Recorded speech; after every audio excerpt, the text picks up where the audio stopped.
Hey everyone, Debbie here from emotionallysensitive.com talking about boundaries. So, the topic of boundaries came up today, and it's such an important one that this is something I probably shared in the past in some way, shape, or form, but it bears repeating because it is so important. So, many of us who have BPD traits or borderline personality disorder or emotional sensitivity, we have trouble setting a boundary or a limit with other people because we have a fear of being unliked, maybe, or even worse, we're worried about being rejected or that person leaving us.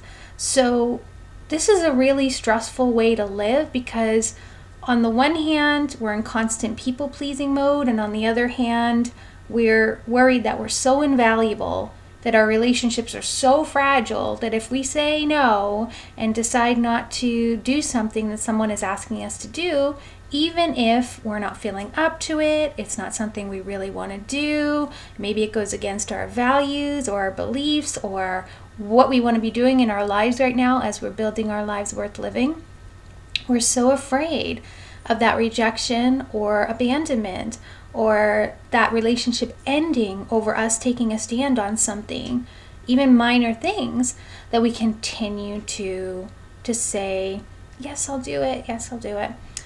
So how did we come to believe these things? That, if we say no, if we set a limit, if we do something like this, that, everything's going to just fall apart.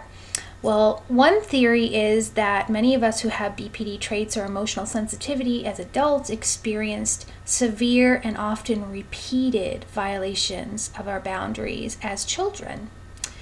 And this was often at the hands of people who were meant to protect us and love us and take care of us, and people that we wanted to love us and to certainly not leave or reject or abandon us.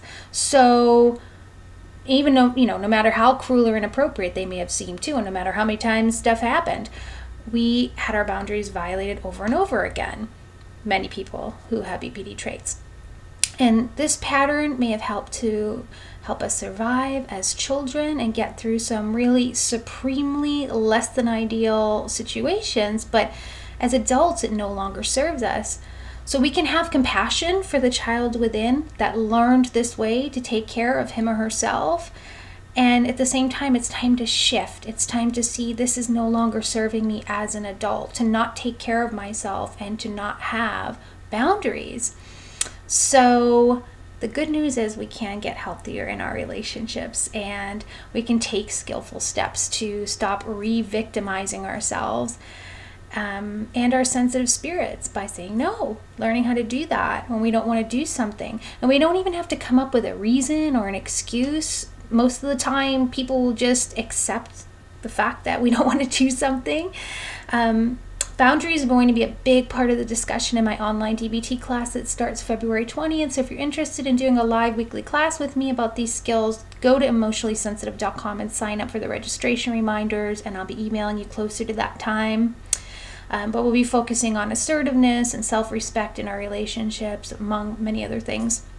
I want to wish you guys a happy new year. So may 2017 be the year that you say yes to life, to your well-being, to your personal healing path, and say no to those things that are no longer serving you. And I hope this was helpful to you in some way. Maybe there's someone in your life who has brought this up with you before, who has noticed that you have a hard time setting limits or boundaries. Maybe they say, oh, you're a pushover. Oh, people walk all over you. Oh, you let people take advantage of you. You let people always get over on you. And it hurts, but at the same time, you kind of know it's true. Could it be because of the one theory discussed today, and could having this person who cares and loves about you know a little bit more about this help them to better understand where you're coming from and to know that that's a big thing that you're working on, but you are working on it? If so, maybe share this video or tag them. I hope this was helpful to you in some way. Again, Happy New Year and see you soon. Bye for now.